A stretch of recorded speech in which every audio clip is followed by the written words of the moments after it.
सिद्धगन्धर्वयक्षाद्यैरसुरैरमरैरपि सेव्यमाना सदा भूयात् सिद्धिदा सिद्धिदायिनी। माँ दुर्गा की नौवीं शक्ति का नाम सिद्धिदात्री है। ये सभी प्रकार की सिद्धियों को देने वाली है। नवरात्र पूजन के 9वें दिन इनकी उपासना की जाती है। इस दिन शास्त्रीय विधि विधान और पूर्ण निष्ठा के साथ साधना करने वाले साधक को सभी सिद्धियों की प्राप्ति होती है। सृष्टि में कुछ भी उसके लिए अगम्य नहीं रह जाता। ब्रह्मांड पर पूर्ण विजय प्राप्त करने की सामर्थ्य भी उसमें आ जाती है। नवदुर्गा में माँ सिद्धिदात्री अंतिम है, यानी 9 दिनों में माँ सिद्धिदात्री का स्थान 9वां है। अन्य 8 दुर्गाओं की पूजा उपासना शास्त्रीय विधि विधान के अनुसार करते हुए भक्त दुर्गा पूजा के 9वें दिन इनकी उपासना में प्रवृत्त होते हैं। इन सिद्धिदात्री माँ की उपासना पूर्ण कर लेने के बाद भक्तों और साधकों की लौकिक पारलौकिक सभी प्रकार की कामनाओं की पूर्ति हो जाती है।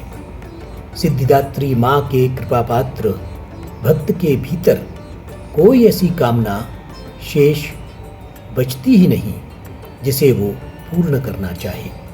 वो सभी सांसारिक इच्छाओं, आवश्यकताओं और स्पृहाओं से ऊपर उठकर मानसिक रूप से माँ भगवती के दिव्य लोकों में विचरण करता हुआ उनके कृपा रस पीयूष का निरंतर पान करता हुआ विषय भोग शून्य हो जाता है। माँ भगवती का परम सानिध्य ही उसका सर्वस्व हो जाता है। इस परम पद को पाने के बाद उसे अन्य किसी भी वस्तु की आवश्यकता नहीं रह जाती। माँ के चरणों का ये सानिध्य प्राप्त करने के लिए भक्त को निरंतर नियमबद्ध रहकर उनकी उपासना करने का प्रावधान किया गया है।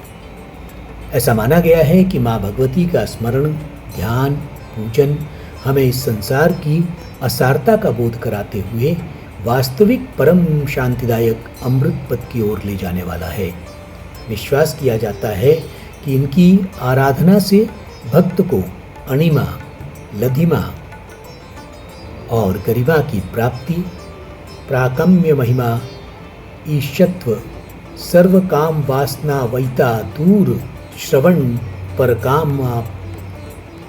विश्वास किया जाता है कि इनकी आराधना से भक्त को अणिमा लधिमा प्राप्ति, प्राकम्य महिमा, ईश्वत्व, सर्व काम वासना से दूर श्रवण, परकाया प्रवेश, वाक सिद्धि, अमरत्व भावना सिद्धि आदि समस्त सिद्धियां नवनिधियों की प्राप्ति होती है। ऐसा कहा गया है कि यदि कोई इतना कठिन तप न कर सके तो अपनी शक्ति अनुसार जब तप पूजा अर्चना कर माँ की कृपा का पात्र बन सकता है। माँ की आराधना के लिए इस श्लोक का प्रयोग होता है। माँ जगदम्बे की भक्ति पाने के लिए इसे कंठस्थ कर नवरात्रि में 9वीं के दिन इसका जाप करने का नियम है।